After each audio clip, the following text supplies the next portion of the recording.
Hello दोस्तों, I hope you all are well. आज का वीडियो है उत्तराखंड के प्रमुख व्यक्ति का भाग 2। इस सीरीज का पहला वीडियो हम अपलोड कर चुके हैं, जिसका लिंक आपको डिस्क्रिप्शन बॉक्स में मिल जाएगा।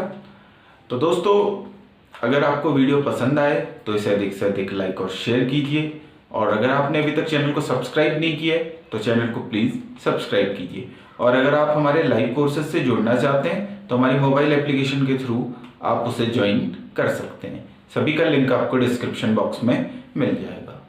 तो आज के वीडियो में हम जिन उत्तराखंड की प्रमुख विभूतियों के बारे में चर्चा करेंगे वो हैं वीर चंद्र सिंह गढ़वाली, भैरव दत्त धूलिया, इलाचंद्र जोशी, कालू मेहरा, खुशीराम आर्या, कृष्णचंद्र पंत, जगमोहन सिंह नेगी और महावीर त्यागी। तो इनसे संबंधित क्या क्या क्वेश्चन पेपर में पूछे जा सकते हैं या पूछे गए हैं, तो हम इन सब से रिलेटेड जो जो इम्पोर्टेंट तथ्य हैं उन सब से आपको अवगत कराएंगे। और मैं उम्मीद करता हूँ कि ये वीडियो सीरीज आपको पसंद आएगी। तो चलिए दोस्तों, बिना किसी देरी के स्टार्ट करते हैं और चलते हैं पहली विभूति की ओर। तो हमारी पहली विभूति है वीर चंद्र सिंह गढ़वाली। ठीक है दोस्तों, तो इनके नाम को हर किसी ने सुना होगा। ठीक है, तो वीर चंद्र सिंह गढ़वाली का जन्म हुआ था 25 दिसंबर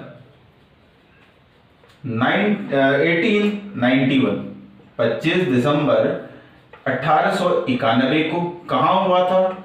मासी। जगह कहां पड़ती है, कौन से जिले में? पौड़ी जिले में पड़ती है। ठीक है दोस्तों, अब गढ़वाली तो इनका सरनेम था नहीं, तो इनके पिताजी का नाम क्या था? इनके पिताजी का नाम था जलौथ सिंह भंडारी। जलौथ सिंह भंडारी इनके पिताजी का नाम था। इसका मतलब पहले इनका नाम क्या था? चंद्र सिंह भंडारी। ठीक है दोस्तों, तो इनको गढ़वाली की उपाधि महात्मा गांधी के द्वारा दी गई थी। अब वीर चंद्र सिंह गढ़वाली, ठीक है दोस्तों, तो वीर चंद्र सिंह गढ़वाली क्यों प्रसिद्ध है? अपने किस कांड के लिए? पेशावर कांड के लिए। तो पेशावर कांड की वजह से ये चर्चा में आए, या इस पेशावर कांड की वजह से ही गढ़वाली जी, वीर चंद्र सिंह गढ़वाली को लोगों ने जाना। तो पेशावर कांड क्या है? तो पेशावर कांड जो कि हुआ था 23 अप्रैल 1930 को। तो पेशावर कांड में होता क्या है दोस्तों, तो जो निहत्थे अफगान सैनिक थे उन पर गोली चलाने से वीर चंद्र सिंह गढ़वाली ने मना कर दिया। और वीर चंद्र सिंह गढ़वाली ने जब मना किया तो इनकी बटालियन के और जवानों ने भी मना कर दिया। ठीक है दोस्तों, तो पेशावर कांड में निहत्थे अफगान सैनिकों पर गोली चलाने का आदेश किस कप्तान के द्वारा दिया गया था? तो वो थे कप्तान रिकेट। याद रखिएगा, कप्तान रिकेट। रिकेट का टीका भी लगता है। ठीक है दोस्तों, रिकेट एक बीमारी भी होती है। ठीक है, तो कप्तान रिकेट ने निहत्थे अफगान सैनिकों पर गोली चलाने का आदेश दिया था वीर चंद्र सिंह गढ़वाली को। वीर चंद्र सिंह गढ़वाली किस बटालियन से बिलोंग करते थे? तो ये बिलोंग करते थे 2/39 गढ़वाल राइफल से। ये भी याद रखिएगा, तो ये इस बटालियन से बिलोंग करते थे 2/39 गढ़वाल राइफल से। पेशावर कांड कब हुआ था, या गढ़वाली जी ने कब निहत्थे अफगान सैनिकों पर गोलियां चलाने से मना किया था? तो ये तारीख थी 23 अप्रैल 1930। तो कैप्टन रिकेट ने इनको आदेश दिया था।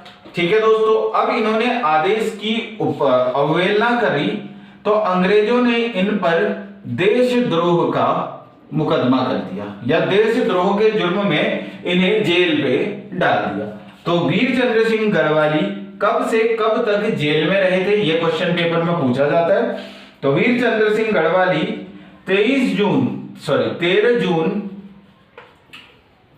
23 अप्रैल को ये कांड हुआ। 23 जून 1930 से लेके कब तक ये रहे थे? 26 सितंबर 1941 तक। तो लगभग 11 साल इन्होंने जेल में बिताया था। ठीक है दोस्तों, तो लगभग 11 साल 3 महीने 16 दिन का समय ये माना जाता है। तो 11 साल 3 माह 16 दिन ये जेल में रहे थे। किस वजह से? पेशावर कांड की वजह से। पेशावर कांड में आदेश किसने दिया था गोली चलाने का? कप्तान रिकेट ने। पेशावर कांड कब हुआ था? 23 अप्रैल 1930 को। ठीक है दोस्तों, यहाँ से गढ़वाली जी ने जेल से निकलने के बाद अनेक समाज सुधार के कार्य किए, ये भी याद रखिएगा। अब इनका देशद्रोह का मुकदमा किसने लड़ा? इनका मुकदमा लड़ा किसने? बहुत ही फेमस है हमारे उत्तराखंड में व्यक्ति, बैरिस्टर मुकुंदी लाल। तो बैरिस्टर मुकुंदी लाल ने वीर चंद्र सिंह गढ़वाली का मुकदमा लड़ा था। या वीर चंद्र सिंह गढ़वाली के पहले वकील जो थे वो थे बैरिस्टर मुकुंदी लाल। ठीक है दोस्तों, आई होप ये सभी पॉइंट आपको समझ में आए होंगे और आप इन्हें नोट भी कर लीजिए, क्योंकि पेपरों में कुछ भी पूछा जा सकता है। तो बैरिस्टर मुकुंदी लाल ने वीर चंद्र सिंह गढ़वाली का मुकदमा लड़ा था। इसके अलावा जो हम बात करें, वीर चंद्र सिंह गढ़वाली या फिर चंद्र सिंह गढ़वाली पर्यटन योजना इनके नाम पे ही चलती है। चंद्र सिंह गढ़वाली पर्यटन योजना ये कब से स्टार्ट हुई? तो चंद्र सिंह गढ़वाली पर्यटन योजना की शुरुआत हुई थी सन तो है 2002, तो तारीख है 1 जून 2002। तो याद रखिएगा 1 जून 2002 से चंद्र सिंह गढ़वाली पर्यटन योजना की शुरुआत हुई, जिसमें आपको रेस्टोरेंट, टैक्सी या फिर इन सभी चीजों के लिए कम कीमत पर लोन प्रोवाइड करवाया जाता है। ठीक है दोस्तों, तो ये सभी पॉइंट आई होप आपको समझ में आए होंगे। अब देखते हैं आगे वीर। अब ये शब्द जो गढ़वाली है, वीर चंद्र सिंह के अलावा गढ़वाली शब्द किसके लिए प्रयोग किया जाता है? एक और व्यक्ति हैं जिन्हें गढ़वाली कहा जाता है, तो ये हैं बच्चू लाल भट्ट। बच्चू लाल भट्ट, इनके लिए भी गढ़वाली, इनको भी क्या बोला जाता है? गढ़वाली। तो याद रखिएगा वीर चंद्र सिंह गढ़वाली के अलावा गढ़वाली शब्द किसके लिए प्रयोग किया जाता है? गढ़वाली किन्हें कहा जाता है? बच्चू लाल भट्ट को भी क्या कहा जाता है? गढ़वाली। और जो वीर चंद्र सिंह गढ़वाली हैं, इनकी मृत्यु हुई थी 1 अक्टूबर 1979 को। ठीक है दोस्तों, तो याद रखिएगा 1 अक्टूबर 1979 को इनकी मृत्यु हुई थी। और इनका एक फेमस कथन है, इन्होंने कहा था बेड़ियां तो मर्दों का जेवर होती है। याद रखिएगा, ये किसने कहा था? पेपरों में पूछा जा सकता है। तो बेड़ियां तो मर्दों का जेवर होती हैं, इस कथन को कहा गया है वीर चंद्र सिंह गढ़वाली में। ठीक है दोस्तों, तो आई होप ये सभी पॉइंट आपको समझ में आए होंगे और आप इन सभी पॉइंट को नोट भी कर लीजिए। ठीक है दोस्तों, तो क्वेश्चन कुछ भी पूछा जा सकता है। तो सबसे इंपॉर्टेंट जो क्वेश्चन रहेगा वो पेशावर कांड से रहेगा। 13 अप्रैल 1930 को हुआ था। अफगान सैनिकों पर, निहत्तर अफगान सैनिकों पर गढ़वाली ने, वीर चंद्र सिंह गढ़वाली ने गोलियां चलाने से मना कर दिया था। और अगर डीप में पूछा जाए तो कौन सी बटालियन से बिलोंग करते थे? 2/39 गढ़वाल राइफल से ये बिलोंग करते थे। ठीक है दोस्तों, कितने साल जेल में रहे? लगभग 11 साल 3 माह 16 दिन तक ये जेल में रहे। किन्होंने इनका मुकदमा लड़ा? मुकुंदी लाल ने इनका मुकदमा लड़ा था। उसके अलावा गढ़वाली शब्द किसके लिए प्रयोग किया जाता है? वीर चंद्र सिंह के अलावा बच्चू लाल भट्ट के लिए भी। वीर चंद्र सिंह गढ़वाली पर्यटन योजना कब से स्टार्ट की गई उत्तराखंड में? तो 1 जून 2002 से इस योजना का शुभारंभ किया गया। बेड़ियां तो मर्दों का जेवर होती है, इस कथन को किसने कहा था? तो इस कथन को कहा था चंद्र सिंह गढ़वाली ने। चंद्र सिंह गढ़वाली की मृत्यु होती है 1 अक्टूबर 1979 को। ठीक है दोस्तों, आई होप ये सभी पॉइंट आपको समझ में आए होंगे। तो आप सभी इनको नोट कर लीजिए, वीडियो पॉज करके इसको नोट कर लीजिए दोस्तों। चलिए बढ़ते हैं आगे, देखते हैं अगले व्यक्ति के बारे में। तो हमारे अगले व्यक्तित्व हैं भैरव दत्त धूलिया। तो भैरव दत्त धूलिया, इनका जन्म हुआ था 1901 में मदनपुर पौड़ी में। मदनपुर पौड़ी में इनका जन्म हुआ था। अब ध्यान रखिएगा, इन्होंने किसके साथ? तो भैरव दत्त, मैं खाली इनका नाम लिख लेता हूं, भैरव और एक और व्यक्ति हैं भक्त दर्शन। ठीक है दोस्तों, इनके बारे में भी पढ़ेंगे हम। तो भैरव दत्त धूलिया और भक्त दर्शन ने मिलकर, ठीक है दोस्तों, 1939 में कौन सी जगह? लैंसडाउन। याद रखिएगा, लैंसडाउन गढ़वाल राइफल का हेड ऑफिस भी है, तो हेडक्वार्टर भी है। तो भैरव दत्त धूलिया और भक्त दर्शन ने 1939 में लैंसडाउन से एक पत्र का प्रकाशन किया था। इसका नाम है कर्म भूमि, इसी के लिए इन्हें जाना जाता है। तो कर्म भूमि पत्र का प्रकाशन किसने किया? तो भैरव दत्त धूलिया और भक्त दर्शन ने मिलकर 1939 में लैंसडाउन से इस पत्र का प्रकाशन किया था। तो ये पॉइंट आप याद रखिएगा भैरव दत्त धूलिया के बारे में, इसी से ही क्वेश्चन पेपर में पूछा जाएगा। ठीक है दोस्तों, तो मदनपुर पौड़ी में इनका जन्म हुआ था और कर्म भूमि पत्र का प्रकाशन किन्होंने किया? भैरव दत्त धूलिया ने। कब? 1939 में लैंसडाउन से। ठीक है दोस्तों, आई होप आपको ये पॉइंट समझ में आए होंगे। अब देखते हैं अगले व्यक्ति जो है हमारे, वो है इलाचंद्र जोशी। अब इलाचंद्र जोशी के बारे में अगर बात करें तो सितंबर 1902 अल्मोड़ा में इनका जन्म हुआ था। ठीक है दोस्तों, तो इलाचंद्र जोशी जी का जन्म हुआ था 1902 में अल्मोड़ा में। अब इन्होंने अल्मोड़ा से ही, ठीक है दोस्तों, जब ये 7वीं और 8वीं कक्षा में पढ़ते थे तो इन्होंने एक हस्तलिखित पत्रिका क्या होती है? ऐसी पत्रिका जो हाथ से लिखी गई हो, भाई छपी नहीं, इन्होंने खुद के हाथ से लिख के अल्मोड़ा में जब ये 7वीं और 8वीं कक्षा में पढ़ते थे तो इन्होंने सुधाकर, कौन सी पत्रिका निकाली? सुधाकर नामक पत्रिका का संपादन कह सकते हैं, सुधाकर नामक पत्रिका इन्होंने निकाली थी। ठीक है दोस्तों, तो सुधाकर जो थी वो हस्तलिखित पत्रिका थी। इलाचंद्र जोशी जब 7वीं 8वीं कक्षा में पढ़ते थे उस समय इन्होंने इस पत्रिका को खुद लिख के जो था लोगों तक पहुंचाया था। ठीक है दोस्तों, उसके अलावा जो इलाचंद्र जोशी हैं वो एक मनोवैज्ञानिक, कह सकते हैं इन्हें मनोवैज्ञानिक उपन्यासकार हैं। याद रखिएगा, मनोवैज्ञानिक उपन्यासकार हैं ये। बहुत सारे इनके उपन्यास या फेमस हैं, तो इनके प्रमुख उपन्यास पेपरों में पूछे भी जा सकते हैं और पूछे भी गए पिछले पेपरों में। तो इलाचंद्र जोशी मनोवैज्ञानिक उपन्यासकार हैं और इनके जो प्रमुख उपन्यास हैं उनको मैं लिख देता हूं, आप नोट करते जाइए। सन्यासी, ठीक है दोस्तों, उसके अलावा घृणामयी,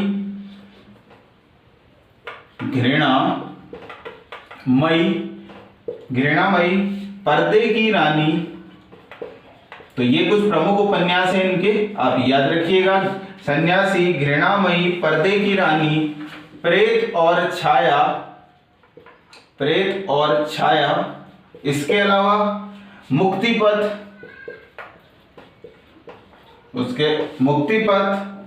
सुबह के भूले, ये कुछ प्रमुख हैं दोस्तों, तो याद रखिएगा। ये पूछे जा सकते हैं कि ये किसने लिखे, तो सब इलाचंद्र जोशी ने लिखे उपन्यास। सुबह के भूले, जहाज का पंछी,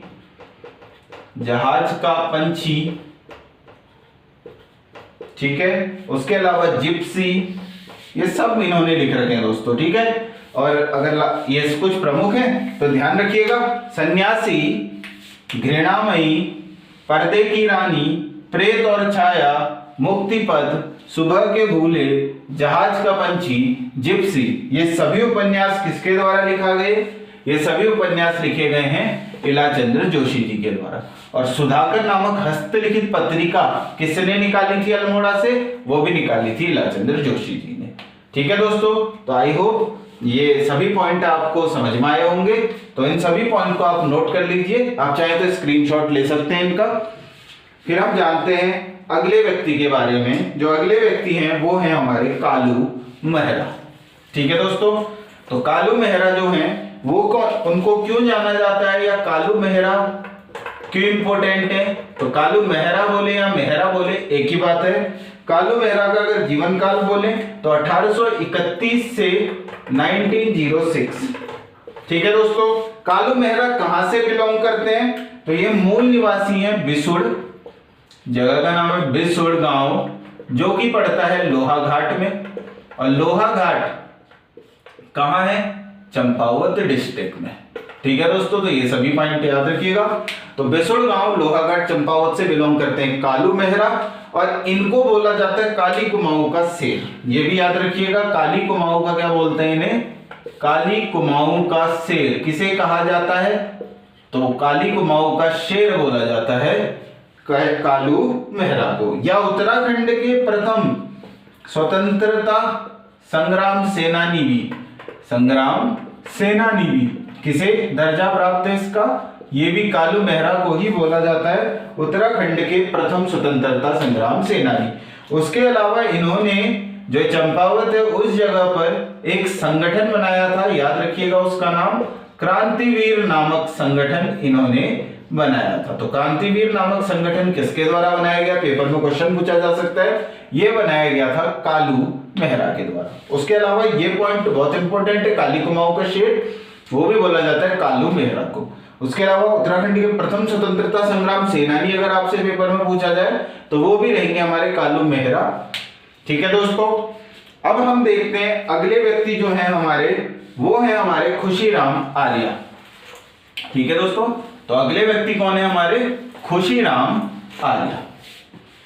तो खुशीराम आर्या से संबंधित क्या क्वेश्चन पेपर में पूछे जा सकते हैं, खुशीराम आर्या, तो इनसे संबंधित क्या क्वेश्चन पेपर में पूछे जा सकते हैं। सबसे पहले तो खुशीराम आर्या का जन्म कहाँ हुआ था, तो ये हुआ था इनका जन्म, चलिए जन्म से रिलेटेड पॉइंट तो पूछे नहीं जाएंगे, अगर जगह पूछे तो ये हल्दू चौड़, हल्द्वानी के पास देखेंगे तो हल्दू चौड़ वहां पर कोई जगह पड़ती है, तो हल्दू चौड़ के पास इनका जन्म हुआ था। खुशीराम आर्या क्यों प्रसिद्ध है, या खुशीराम आर्या जी ने क्या काम किए इतिहास में, तो दलितों के उद्धार के लिए या दलितों के सुधार के लिए इन्होंने बहुत सारे काम किए। दलितों के सुधार के लिए इन्होंने एक समिति बनाई थी,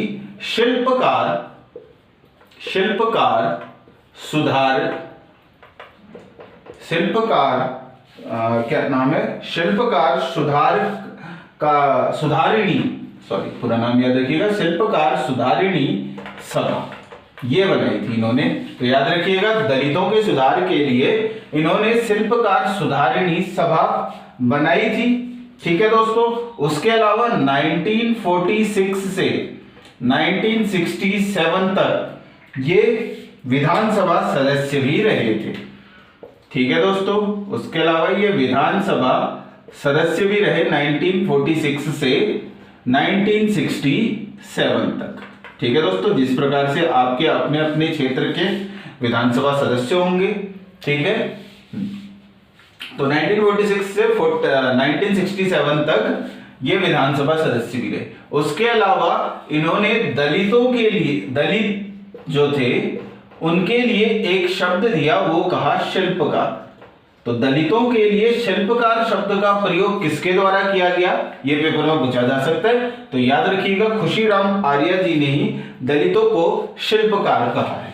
ठीक है दोस्तों, तो ये कुछ पॉइंट है जो पूछे जा सकते हैं पेपर में, आप ध्यान रखिएगा। और जानते हैं अब हम अगले व्यक्ति के बारे में। अगले व्यक्ति हैं हमारे कृष्णचंद्र पंत। ठीक है दोस्तों, तो इनके कृष्णचंद्र पंत। अब कृष्णचंद्र पंत के पिता का नाम तो शायद उत्तराखंड के या देश विदेश सभी लोग जानते हैं। तो ये किसके पुत्र हैं, गोविंद वल्लभ पंत। ठीक है दोस्तों, तो जो पंडित गोविंद वल्लभ पंत थे उनके पुत्र हैं, पंडित गोविंद वल्लभ पंत के पुत्र हैं कृष्णचंद्र पंत। ठीक है दोस्तों, इनका जन्म कहाँ हुआ, इनका जन्म हुआ था खूंट अल्मोड़ा में, याद रखिएगा खूंट अल्मोड़ा में इनका जन्म हुआ था 1931 में। उसके अलावा जो इनका इंपॉर्टेंट है 1962 में ये नैनीताल जो सीट थी, नैनीताल सीट से लोकसभा पहुंचे। तो याद रखिएगा कृष्णचंद्र पंत लोकसभा कौन सी सीट जीत के पहुंचे थे, कौन से साल में, तो 1962 में ये नैनीताल सीट से लोकसभा पहुंचे थे। उसके अलावा जो सबसे इंपॉर्टेंट पॉइंट है इनके लिए 1992 में जो 10वां, याद रखिएगा जो 10वां वित्त आयोग, जिसे हम 10th फाइनेंस कमीशन बोलते हैं, तो 10वें वित्त आयोग के ये अध्यक्ष थे। तो याद रखिएगा जो 10वां वित्त आयोग था या तो इसके ये अध्यक्ष थे। ठीक है दोस्तों, उसके अतिरिक्त ये योजना आयोग, प्लानिंग कमीशन जो बोलते हैं, जो योजना आयोग है उसके उपाध्यक्ष थे। तो दोनों ही याद रखिएगा, योजना आयोग इसके क्या थे, उपाध्यक्ष। अब योजना आयोग का नाम बदल के नीति आयोग कर दिया गया है।